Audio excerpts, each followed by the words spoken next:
तुलसी से जुड़ी एक कथा बहुत प्रचलित है। श्रीमद् देवी भागवत पुराण में इसके अवतरण की दिव्य लीला कथा भी बनाई गई है। एक बार शिव ने अपने तेज को समुद्र में फेंक दिया था। उससे एक महा तेजस्वी बालक ने जन्म लिया।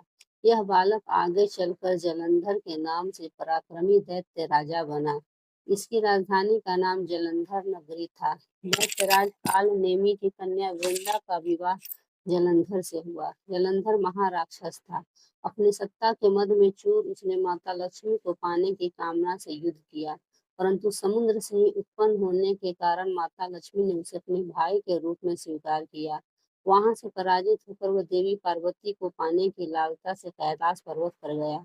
भगवान देवाधिदेव शिव का ही रूप धारण कर माता पार्वती के समीप गया, परंतु मां ने अपने योग बल से उसे पहचान लिया तथा वहां से अंतर्ध्यान हो गई। देवी पार्वती ने क्रुद्ध होकर सारा वृत्तांत भगवान विष्णु को सुनाया।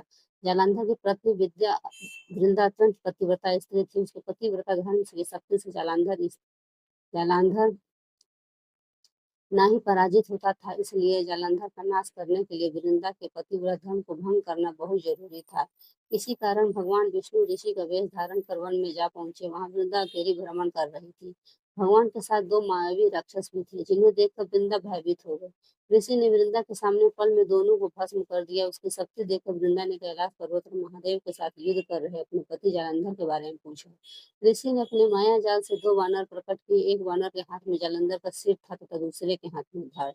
अपने पति की यह दशा देखकर वृंदा मूर्छित होकर गिर पड़ी। होश में आने पर उन्होंने ऋषि रूपी भगवान से विनती की कि उसके पति को जीवित करे। भगवान ने अपनी माया से पुनः जालंधर का सिर धड़ से जोड़ दिया, परंतु स्वयं उसी के शरीर में प्रवेश कर गए।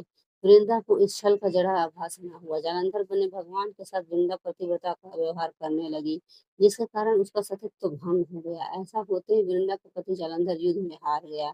इस सारी लीला का जब वृंदा को पता चला तो उसने क्रुद्ध होकर भगवान विष्णु को शिला होने का श्राप दे दिया तथा स्वयं सती हो गई।